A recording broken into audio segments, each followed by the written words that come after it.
Sources close to Cowboys defensive lineman Greg Hardy say that Hardy will challenge a ruling that imposes anything more than a 2-game suspension against Hardy for violation of the personal conduct policy. Under the version of the policy that was in place at the time, Hardy allegedly engaged in domestic violence. The standard penalty for a first offense of that nature was a 2-game suspension without pay. Hardy and the NFL Players Association contend that the NFL applied new rules retroactively to Hardy and that the Hardy suspension should be only 2 games based on the rules in place of when the conduct occurred here. So, Kate, how should the league handle this? You know, I feel like I'm like Skip or Stephen A right now, taking a deep breath before they like launch into a 10-minute soliloquy. But, you know, I think we've heard a lot on media and sports media where someone will start a statement by saying, now, I don't condone that behavior. And then the rest of the argument often has nothing to do with condemning the behavior, in fact. So I think when you use that tagline at the start, then a lot of times the rest of your argument should follow suit. And I think my problem here with Greg Hardy stating that he doesn't want any more than 2 games, to me reflects that maybe there hasn't been enough reflection by him on his behavior. I think if you look at Ray Rice, we ran a piece on ESPNW that Jane McManus wrote about how, like, Ray Rice deserves another shot in the NFL because he went through counseling. He admitted his mistake. He said what I did was wrong. So my argument is not, I don't think Greg Hardy deserves a second chance or he shouldn't play in the NFL again.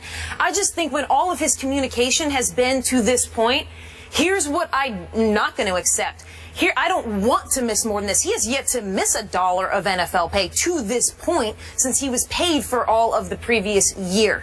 So my issue is all he's communicated to us is that he doesn't accept responsibility. I mean, he agreed to a settlement with the alleged victim, and that's how the charge was dismissed, and we all know that. So at what point has he taken responsibility? That's my issue. Can I name you a number of games that feels right? Sure, I could give you 6, 8, that feels right. I don't know. What would feel right is if he accepted responsibility. So what should the league do? I think the league did what I wanted it to do, which was issue a very severe penalty. Now, you all discussed previously about the fireworks and Goodell's punishment with Deflategate. Maybe does he go over because he knows it's going to come back? Maybe that is the case. Maybe we'll see Greg Hardy with 6 or 8 games.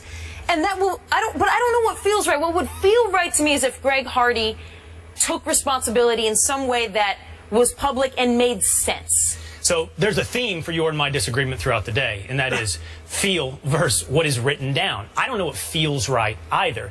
You point out that condoning or condemning behavior should be separate or should follow with whatever punishment. What I would say is they should be separate. There's a reason we have a guilt phase and a sentencing phase in criminal trials. We can look, and we should look, at what Greg Hardy allegedly did and say that is horrendous. That is terrible behavior, and we must condemn it in the strongest terms. However, when you move to sentencing, you have to follow the letter of your law. And the letter of the law, when Greg Hardy violated his contract and violated the NFL's policy, was 2 games. You can't go back after the fact and say, I feel like giving you 10 games. Because once you're in that realm, it could be, like to your point, Kate, it could be 6, it could be 8. Why 10? What's 10 have to do with anything except our collective feeling? To our argument earlier, Roger Goodell cannot follow collective feeling. You have to follow the law, the contracts, the CBA that you signed your name to, and that dictates 2 games. Well, go ahead, Kate. Go ahead. What happens when there's a complete breach in how we institute our punishment? Because when you look at this issue, he was not punished legally, and there are a lot of issues with how domestic violence is punished. So then he has not yet been punished. And if you look at the NFL, as Herm noted earlier, there's another complete gap in how it was punishing domestic violence. So are we to accept that Greg Hardy just falls through a loophole and his behavior in the end receives almost a nominal punishment because of all of the flaws in both our legal system and the NFL's legal system? And also, they instituted the new policy, which the players' union agreed upon in August. He supposedly agreed to this settlement with this woman months later. There is some overlap there with how he engaged improperly, possibly, in this situation. Just a short answer to your point. You know what you do is you fix the law. You fix the CBA. You fix the rules. And they have. It will no longer be 2 games, but you can't change the timeline. Both of you make good points, especially when you sit here and you look at how he's conducted himself compared to Ray Rice. He has no responsibility. There's no remorse. But here again, he sits in a situation where he understands and his lawyers understand these were the rules before. Now, he did not play football. He got paid. You're exactly right. He got paid. In my humble opinion, if you decide to let this guy back in the league, which they decide they're going to do, they're looking at, should we take more games away from him? For me, the first thing you got to do is you got to fine him. You should fine him. I mean, you should take some money away from him, whether it's 4 weeks, 10 weeks, 8 weeks of pay. Take that away from the guy. And then you got to decide, do we continue to say, okay, now it's 6 games, 2 games, 4 games? You know, when you take the player off the field, in my opinion, that affects them the most when they can't play. He's not been able to play football a whole year. Okay, now we come back with a new CBA rule that says, you know what, the rules we had before, they were obviously obsolete. They should have been looked at a long time ago, but obviously when domestic violence became front stage for us, we all looked at it and go, that's what it looks like. This is awful, and we've got to change this. Not only in football, in society.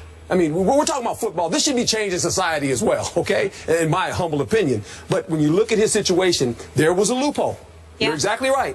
And his team is saying, here's a loophole with the league. He's saying it's a victim of circumstances. Yeah, but no, he put himself in that situation. No, but I mean the circumstances in terms that it wasn't in place. That's exactly my thing is, and I could be wrong here, but just take the punishment.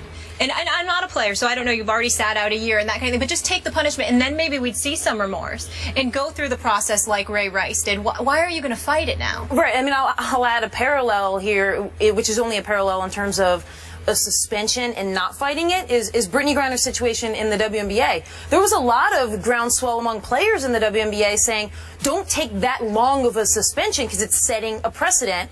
She was never going to fight that because she accepted responsibility, did not want to put herself in the position to be seen to be fighting a suspension for behavior that she truly felt bad about and wanted to receive counseling, and she didn't want the optics of that to make it seem like she wasn't taking responsibility. And that was the situation in the WNBA. So you're right, when it comes to Greg Hardy, we can talk about legally, loophole, whatever, but if you want to talk about the optics of does he take responsibility, continuing to fight this shows me that there's very little responsibility being taken. You know, as to what his punishment should be and what his behavior should be, I just simply can't indulge that. In other words, you suggested, Herm, he should lose some money. Yeah. Kate, you suggested he should lose 6, 8, 10 games. And if the 4 of us sitting at this table were in charge, we probably would come to some decent agreement. He did something horrendous. But the truth is, our 4 feelings can't dictate what is right and what is just. It can only be an agreement of all parties involved. And in this case, it was the players and the teams with prescribed behaviors and illegal behaviors and what the punishment would be. And my only point to you is when you have an agreement like that, everyone's feelings about this sounds right, this is the message we should send, are almost beside the point. You cannot change your punishment after. I have 2 kids. You cannot change the punishment after the fact. So you're saying 2 games. You will not get the behavior you want. If I tell my son, if you do that, you're going to timeout, and he does it, but I decide I'm going to spank him for that instead, I promise you, he will feel the injustice. So you think and he will not correct his behavior. I think it has to be 2 games. I don't feel it should be anything. Because that's what it was. It has to be 2 that was games. the rule at the time. That was the rule at the time. So do you think it should also be 2 games, or now that we've instated these better rules, do we go by the new policy? You know, I look at it this way. They've taken him off the field for a whole year. Now, whether you say 2 games, well, then people are going to say, well, why is it 2? Why shouldn't it be 4? Okay, then we get back into it because the rules before said it was 2. You know, I know this. A lot of people are upset in the fact that, you took him off the field, but he still got paid. You know, a lot of people looking at it and say, well, you paid the guy for an injustice, and he still got his salary. He missed games, but you didn't do. So, you know, I'm looking at, well, take some money away from the guy because he's already left the field. He couldn't play football. You're saying the suspension, in effect, has already been served. Yes. But now take some money. Take some money from the guy. Because it's a full year, Yeah. and then they should It's a full reach year. into his pocket. I get reach what into you're the saying. pocketbook now. Say, we're going to get you on both It's sides. been way more you're than not 2 going to all of a sudden games. just miss 2 games. Right. You've been paid for 16 that you didn't play. No, that now you're going to miss makes 2, and we're only going to take 2 games salary from you? No. Yeah.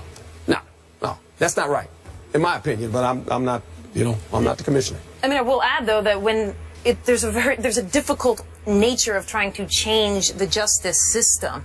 When you're saying society or the NFL, the pressure came from the society, but when there is the rift there between what the punishment should be and what it is in our society, and then when you say, we'll change that, and then you see who's making the laws and who's fighting to make those laws, and it's oftentimes men too there. So there's a lot of layers there to just changing it, where sometimes you have to at least have the discussion and bring some feelings into it to move the conversation forward, so that some of the lawmakers then will change some of these things. But it's not as simple as like, oh, well then change the law, because there are so many more issues wrapped up in that. So sometimes having the conversation does move us maybe toward more concrete issues. Absolutely. And I would just say sometimes people use their feelings about what the punishment to be as a placement for how much they hate domestic violence. In other words, I really don't like domestic violence, so I want his punishment to be banishment forever. That doesn't make sense. You can condemn the behavior with all your sense of being and also say, but this is what the punishment's supposed to be because this is what they agreed upon.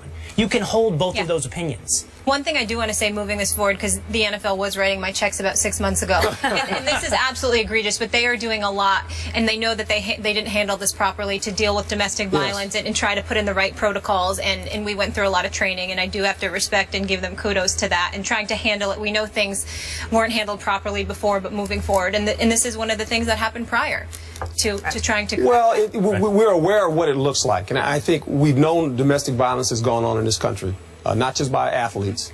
And we saw a face of it, and it was ugly. Yeah. And I'm glad the league has stepped up, decided to look at their policy and say, you know what, these are way overdue.